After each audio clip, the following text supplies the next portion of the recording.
Today, I'm joined by Dr. Linda Henman. Linda is an advisor, speaker, and author of 11 books. She is founder of the Henman Performance Group, working with C-suite leaders from organizations like Estee Lauder, Kraft, and Tyson Foods. Her work is grounded in research on decision-making and resilience, including how American POWs like John McCain survived by making pivotal choices under extreme pressure.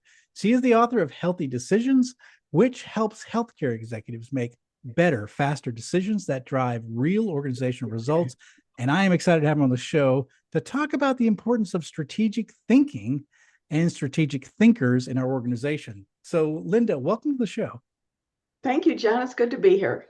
It is good to meet you. And, first of all, I wanted to get started with some of the work you did in your doctoral research, because it's sort of it's something that's very interesting to me, the idea of resilience and decision making under pressure. What do you think that business leaders can learn from the work you did looking at POW resilience? Well, this is my favorite subject to talk about. The main thing that I want everybody listening to know is that resilience is not bouncing back. That's the traditional thinking about resilience. But resilience is about a choice. It's about choosing to build your resilience before you need it. And it's about making a choice to come out of the adversity, whatever it is, better and more resilient. So the POWs gave me a lot of information because, and by the way, I should say that I only studied the POWs in the North. So these were almost all officers, with one exception was an enlisted guy in the Navy, actually, who fell off a boat or fell off a ship and was captured by the Vietnamese. It's these guys all had, when we compare the North and the South, the guys in the South were really children. They were 17, 18, and 19-year-olds who were drafted. They didn't get any say in it. So they had no time to really build their resilience or to build their resistance to adversity. And then they were sent to a foreign country and people shot at them. Hmm. So you can't expect those guys to come home in really good shape. And that's why our veteran administration is so overwhelmed with the aging population, the baby boomers who served in the South. I concentrated on the North because those guys came back with almost no post-traumatic stress disorder. And there were some reasons for that. They were older, they were better educated, they volunteered, they'd gone through survival training. So the list was long. But I went into this thinking there's something else going on here. Why is this group so different from other groups in captivity? Why are they so different from other wars when we called it shell shock or something else? And so that was the essence of my dissertation, getting my hands around how these guys went into the war and how they came out of it. And I get asked for interviews sometimes when sometimes we have a rash of suicide primarily among our young enlisted people in the military right now.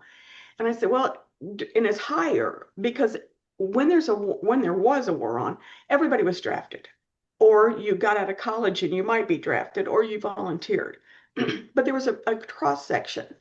And now there are sometimes we get people who have not learned how to be resilient, who are coming into our forces.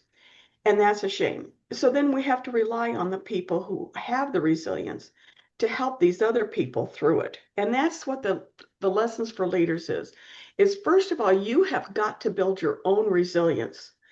And that's what the POWs taught me. And then you have to be willing and able to help others build their resilience so that you can bounce forward, not back. Yeah, that's exactly what, a lot of the things I've done in my research so far is that the one thing that kind of shows up consistently in the research is that prior crisis experience. In other words, you having been through crisis before and have built some level of resilience uh, led to more effectiveness when, for example, the COVID crisis hit, and those leaders that had been through crisis before were more prepared or better prepared to handle this particular crisis because they had been through something before, and they had built up that, and they were able to better rally the troops and to help guide them through that tough time. So it's very consistent with my findings as well. Yeah. And it has to do quite a bit with confidence and self-esteem. So a child who is lucky enough to have good parents who help that child build self-esteem and self-respect and sets the person up for success, not failure. I don't mean I'll give them a trophy. That's a big mistake. People have to earn what they get mentally. So you can't just go out to the 7-Eleven and get a carton of resilience and take it home. Because nobody's going to give you a trophy in real life unless you earn it. So it starts at the cradle, building resilience. But if you didn't have a good childhood, then it's up to you. You have got to believe in yourself that you can build that resilience before you need it.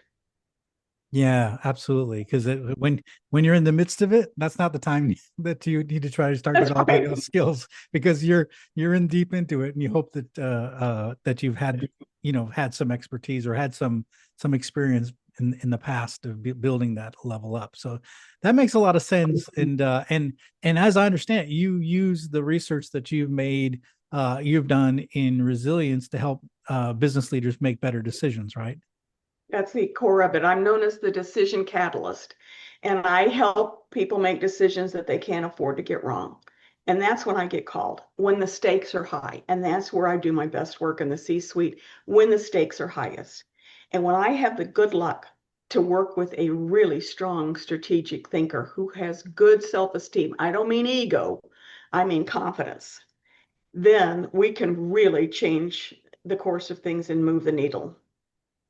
Well, that's what I wanted to get into is talk a little bit about the idea of, what you talked about, strategic thinkers, strategic leaders. So tell us a little bit about what the difference is between like maybe someone who's a high performer versus someone who is a strategic thinker or a strategic decision maker, strategic leader. What's the difference and why is this important that we need to know these individuals in our organization? Well, the phrase I use is most companies have more people who know how to run fast than decision makers who know what race to get in. Mm. So if you know what race to get in, then you can help the tactical thinkers do their best work and win the races. But you've got to pick the race.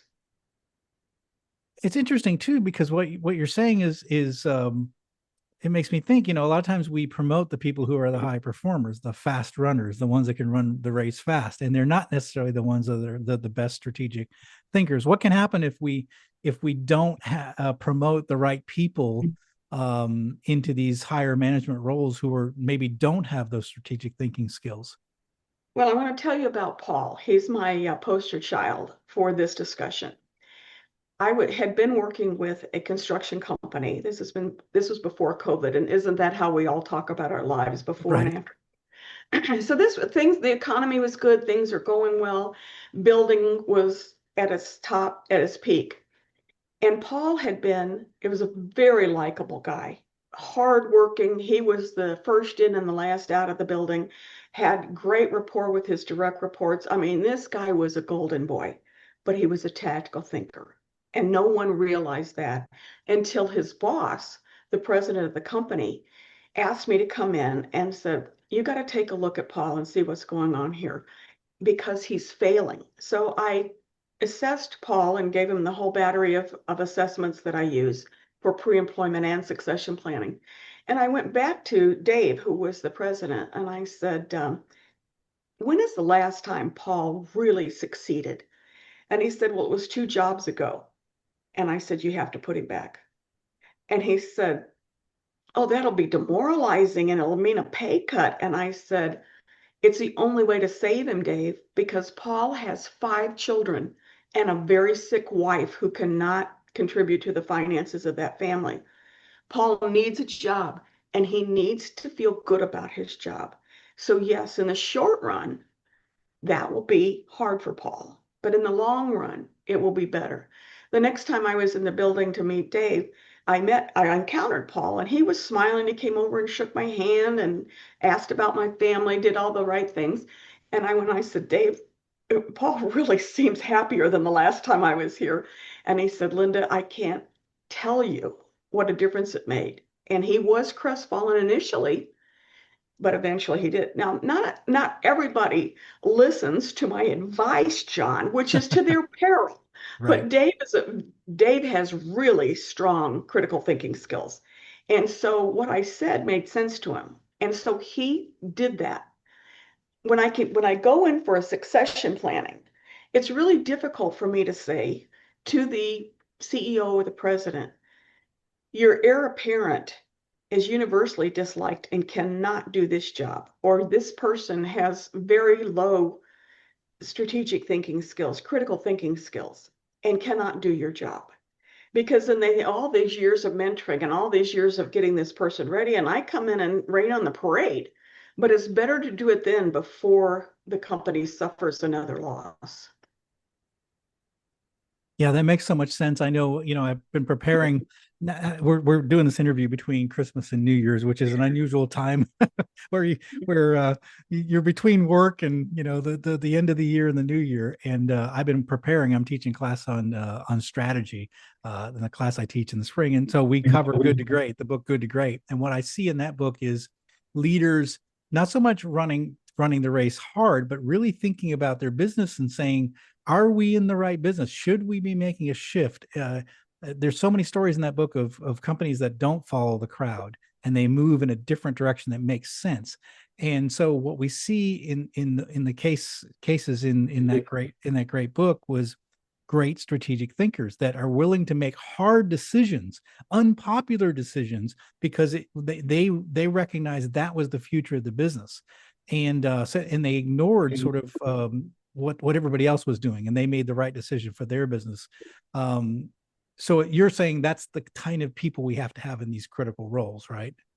It is, because resilience is about making that decision that you're going to feel good about in the long run, not the short run. So friends have come to me when they were in the throes of divorce, and I said, make decisions that you will be proud of 5 years from now. Mm. Don't do what feels good or vengeful or anything else right now. Think down the road, especially if you have kids. Think 5 years down the road. How will I feel about myself about that? And how will my kids feel about me if I don't make the right decision on this? Yeah, and to your point, oftentimes those can seem unpopular, or to make the long term decision versus the short term, make people happy. And I often tell that to young leaders is that you're not going to make people happy with your decisions, and that's not the objective of a leader, Right? right? It's doing the right thing, and that usually comes at a cost. Yeah, yeah. So, what are some of the essential traits of a strategic thinker? Someone who's good at strategic, critical thinking and making strategic decisions. They don't get distracted. Hmm. And by that I mean they concentrate on what needs to happen, not how. They concentrate on what and why. So you need to be like a 3-year-old that asks questions until you just think you're going to lose your mind. That's what a strategic thinker does. And that's what a good strategic boss does. Of saying, and one of the questions I ask them that I encourage them to ask in their chain of command is, if you weren't already doing this, would you now decide to do this? Whatever it is, the change. And it's usually about a change. So that's it. They don't get distracted. I say they zero in on the critical few and they put aside the trivial many, because it's very easy for emotion to creep in the door when you need a dispassionate, logical decision. And logical decisions are very tough because you can't get distracted by the fact that your golf buddy isn't doing the right thing, or this business that was kind of your baby is now failing and needs to be Right. spun off. Those are the really hard decisions. But to do that, you've got to anticipate consequences, just as I said with the divorce. 5 years from now, how are you going to feel about it? And what's the industry going to feel about this decision in 5 years? Now, I used to say 5 years, but with the current situation, I say let's go out 18 months because Yeah. things are changing so rapidly since when I started doing this work 40 years ago. And they have to, and the other thing that is critical about critical thinking is they have to solve unfamiliar problems. So I Hmm. wrote Healthy Decisions. And by the way, I've talked about strategic thinking in nearly all my books, I think all of them. except the novel that I just wrote that hasn't been published yet. But they have to solve unfamiliar problems. And so I wrote the healthcare book to help healthcare leaders recover from COVID. Because here are, good people who are running hospitals and clinics and insurance companies and pharmacies, and they know how to make the decisions that they were taught to make. So you can teach anybody how to figure out the square footage of this room if you wanted to put down new carpet. That's a formula. Critical thinkers don't need a formula because they can go in and say, okay, this has never happened before. In fact, nothing like this has ever happened before. So what do we do? And what is going to be good news a year and a half from now? And in the case of COVID, it was longer than that. But those are the people who came out of it in pretty good shape. And that's the same with manufacturing, construction, and all of the other industries I work in.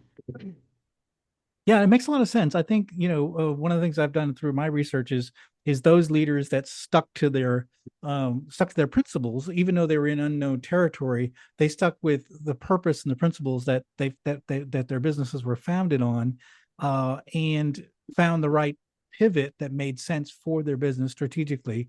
They're the ones that are more successful. In other words, they were in unknown territory, but they were able to sort of reposition and move their business in a direction that still sort of made sense with their founding principles. In other words, they stuck to their true principles, but they found the why was very clear as to why they were going to make the shift or the move, and they were able to communicate that well to their people so that they all could move in that same direction if they were making a pivot in their business. And it sounds like that's the type of individual that we need, is ones that are not they're not following a formula, but they have the ability to, in an unknown situation, be able to make a good decision strategically for their organization.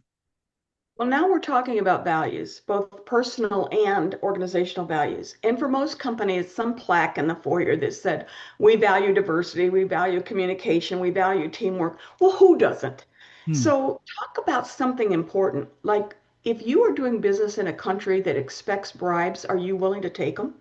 Hmm. Are you willing to do the wrong thing, hoping for the right outcome? So I'm thinking about this is a guy in manufacturing. Dennis is his name. And he was, by the way, the only person who in the succession plan that I did not evaluate before he was uh, hired.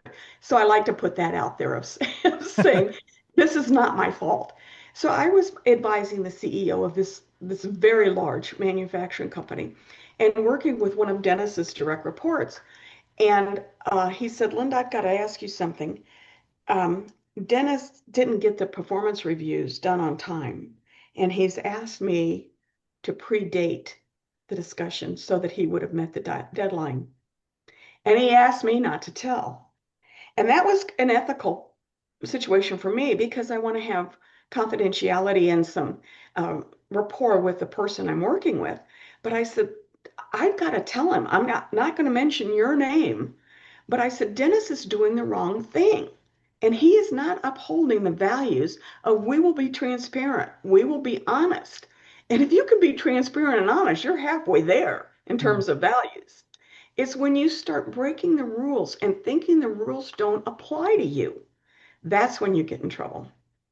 Yeah, I think when your words and your actions are inconsistent, like your stated company values or your stated personal values, and then you're doing something different, I think that breaks all the trust in the organization, right? So everyone sees it. Absolutely. Yeah, and you think that, oh, well, no one will notice, but if you're the leader, everyone notices everything you do. So you cannot hide. And so if you think that, and everyone will know that you're inconsistent, and so then trust is broken, and then that's one of the worst things that can happen as a leader, when you break the trust of your people, and that happens with your words, and your actions are inconsistent. Well, it is. And it's also in personal lives. If you are in a fishbowl, if you were the head of a big company, and so think of the generals that got knocked down because they had extramarital affairs and violated the Uniform Code of Military Justice. Think about Boeing had a huge scandal. It's here in St. Louis. the headquarters, I think, is in Seattle, but we have a major division here in St. Louis. And the CEO was having an affair with somebody in the chain of command. Think of the guy that was just on the kiss cam at the show. I mean, that it ruins careers and it Yeah. ruins lives. But really smart people get away with breaking the rules for a long time because they're seen as so important to the organization. So I worked with a with a guy I'll call Kevin, and he was really smart, had great critical thinking skills. Reported to Scott, and Scott asked me to do an evaluation of his executive team. So I did, and I found out Kevin was not very well liked. And I asked different people, what is it you don't like about him? I said, well, he lied on his resume. I Mm. used to work for him in a company before, and I know he doesn't have a PhD, but he Ooh. has that on his resume that he had, and the job that he had did not require a PhD. It only required a master's. So I went to Scott, the CEO of the company, and I said, you've got a problem here because one of your major guys lied on his resume. And Scott said, Linda, I can't fire him. He makes me too much money. And I said, you're going to have to, Scott, and you're going to have to do it soon because the HR person called the university and found out this guy didn't have a PhD. Mm. And I said, okay, Scott, here's the deal. You will probably have some sales drop off when you lose Kevin because he has product information, he has good rapport with customers, and all the things that help you be successful there. But it's going to be your neck on the chopping block once corporate finds out that you knew he lied on his resume and didn't fire him. So Mm. is your career worth it? And then he fired the guy that day. That's good. So Yeah, the other thing too is I think the organization recognizes that when you take a decision like that, they know they know he's making the company money, but they also know he's lied, and they want to see what the boss is going to do. Right? They're sitting back saying, "What's the big boss going to do?" And if you don't take action, if you say, "Well, the money's more important than the integrity," then everyone sees, well, that's the values of our organization. Is it's about making money and it's not about being honest. And so you've now set, I often say that that's now you've affected the culture of the organization. That's now the value of the organization. And so you've lowered the values of the organization. Yeah. Yeah. well, so many people talk about the importance of role modeling when you're a leader, and I truly believe in that. But the part that people don't talk about is what are you tolerating? Yeah. In this Yeah. case, why were you tolerate? And Kevin had bad behavior. He walked out of the meeting with me. He walked out of a meeting with Scott. And I said, people saw him walk out of your leadership meeting with no consequences. Yeah. So they're losing respect for you, Scott. And I said, I can tell you, two members of your leadership team are going to go if you don't fire Kevin. Yeah. Yeah. So it was, and it broke his heart. And he did have a drop off in the sales, but then he recovered and he retained all the really smart other people that he had on his team. Yeah. Yeah. Yeah. Doing the right thing always works out. Although there may be some short term, like you said, there's some short term drop off, but doing the right thing always matters. It always, it pays off at the end by making those tough decisions. So that makes a lot of sense. I think to your point, everyone notices when you're not making the right decision or if you're delaying an obvious decision, right? Everyone is waiting for you and watching you to see what you're going to do, and doing the wrong thing is, like I said, these fishbowl jobs. Doing the wrong thing sends a real clear message through the entire organization. Well, I got to disagree with you on that, John, because I think oftentimes people don't know what's wrong. They don't know it's a bad decision. Mm. They know what they want the decision to bring about. And so, for example, when I get called in to do a succession plan for somebody, deep down, they don't want me in there. People don't really welcome consultants and coaches, as you've probably learned in your career. But the smart ones say this is a smart thing to do. And that's how I get my referrals, especially if they leave for whatever reason and go to another company. Said, you've got to get Linda in here to straighten us out because we're not hiring the right people. We're not promoting the right people. But popular decisions are easy to make, and you can ride that a long time, the popular decisions.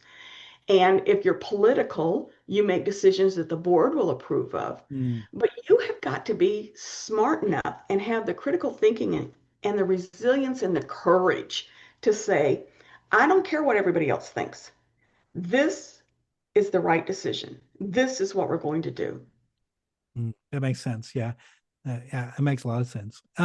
So one of the things you say that that we can't necessarily coach or train strategic thinking skills, critical thinking skills from scratch. Why is that, and how, and where do these skills come from? Who's got them, and where do these come from? Well, I liken it to musical talent. Okay. My mother played the piano, and both of my grandmothers played the piano, but I did not inherit their ability.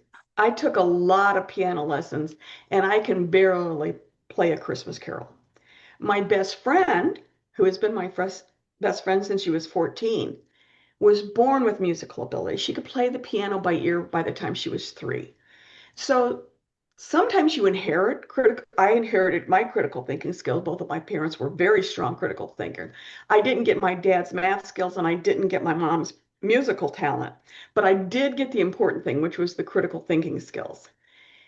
So if you're lucky enough to have smart parents, you may inherit it, but also you observe them. And so how they make decisions and how they make decisions they can't afford to get wrong when the stakes are highest, even if it hurts. And I can't tell you the number of times I came back home and said, well, they got a new car, or they got a new house. Mm. And my dad would say, well, we make the same amount of money. So I have to wonder how they're, and he was in the military. So you knew how much everybody else made. And he'd say, I just wonder what their savings account looks like. So those kinds of messages that we get from our parents. Now, going into the organizational, you cannot make somebody a better critical thinker.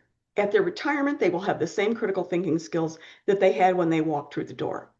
So as a leader, what you have to do is get them in the right job. And Mm. I don't want to minimize the contribution that these fast runners have in the organization because they become the product experts. They become the customers. Uh, they have the customer relationship. When they're taught a formula, they have it and they go and apply that formula. They don't second guess. They don't try to do workarounds. They do the job. And we have to have more of them in organizations than we do critical thinkers. But the critical thinkers have to be at the top. Yeah, that makes a lot of sense, and it does make a lot of sense. I think Marcus Buckingham once said, that we spend a lot of time trying to change people, and once someone is past the age of 35, they don't change much, and to take them and put them in the right roles, right, and that's what we need to be doing. And I think you're right. I think that these the where we make where our decisions can make the bigger impact, the biggest impact, we have to have those critical thinking skills in place, right? Because that's really essential. Well, John, some psychologists say that we don't change after 4, that who we are is pretty much programmed by the time we're 4. Yeah, I yeah. didn't have musical ability at 4, and I still don't have it. Yeah, yeah, I don't either. So I recognize that. Same thing with foreign language. I've tried my darndest to learn foreign languages, and I'm as smart as I can be. I can learn just about anything, but foreign languages just doesn't go into my Are you DNA for good at some math? reason. Very Are good at you math. good? Well, see, Very good at normally people who are good at math are good at foreign languages and yeah. good at music. So you're Not the outlier, John. You're special. I think that many of my employees would say I'm special too. So I love that. Well, this is great. I think you've given us a lot to think about. I think what you said, and I think it's important here, is that we need to have these tactical experts, these fast runners in our organization, and we need to have them because they're critical of the business.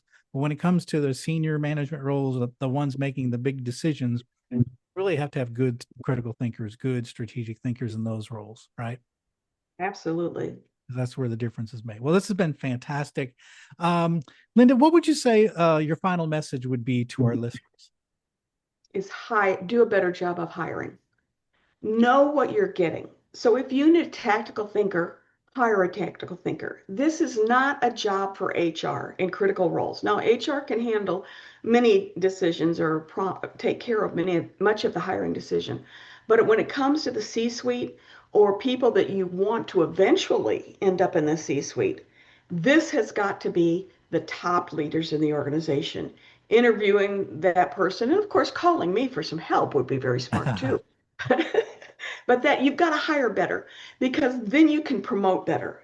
But if you didn't hire good people in the first place, you're at a dead end when it comes to succession planning.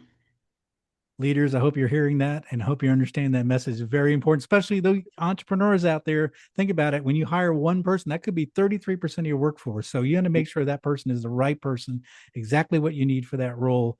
Otherwise, you could be in big trouble. So I think that Linda's message is very critical. Make sure you hire right, then you can promote right, then you can build your succession planning right. And that makes so much sense. Linda, this has been fantastic. How can our listeners find out more about you and the work you do? Well, the easiest way is first go to Amazon and look at my books and see which one you think appeals to you. And they're all available there, all of them. And they range, I've been writing for a long time. So it's kind of what's going on. So the Healthy Decisions is the latest, but the one before that is more general, and that's Risky Business. And that's how you have to handle change and disruption, which of course was before COVID. The other way is to go to my website because on the website, I have many articles. And by the way, I'm redoing my website at the beginning of 26 to add even more articles about strategic thinking and resilience and the importance of building and honing these. And the website is www.henman, Henman, performancegroup.com. So I'll say that again, henmanperformancegroup.com. And then you'll see a way to email me there, and that is linda@henmanperformancegroup.com. Shoot me an email, ask me a question, and if I can help, I'd be happy to do it. Fantastic. Well, listeners, you heard that. We're going to have the links in the show notes for all of Linda's resources. All of her books are available on Amazon. We'll have a link there as well. But what you just heard is she has an email on her website. So if you have a question, if you listen to this episode and you're thinking, wow, maybe I'm making some mistakes in my hiring process, maybe I'm making some mistakes in my succession planning, and you want to talk to an expert on it, well, Linda's the expert. That's why we bring her on, that you can meet an expert, hear about these issues, and maybe make a decision that is going to help your business be more successful now and in the future. So I highly encourage you to check out Linda's resources. Send her an email if you found this discussion to be interesting and you have some questions for her. I encourage you to do that. But it's all there, in all the links are in the show notes, and I highly encourage you to check it out and check out her website and see all the content that's out there that can help you be a better leader. Well, Linda, thank you for coming on the show. Thanks for sharing your expertise and giving us a lot to think about today. Well, thank you for having me, John. I'm very passionate about this subject, as you can tell, and it never ends. I start thinking about a new aspect of it. So it was really fun to do this talk with you. It was fun as well, and it's an honor to have you on the show, and it's great to learn from experts like you. Thank you. Thank you, John. Well, that's it for today. Thank you for listening to Deep Leadership. If you like this podcast, please subscribe and share so we can continue to build a world with better bosses. Until next time, this is John Rennie saying take care and lead well.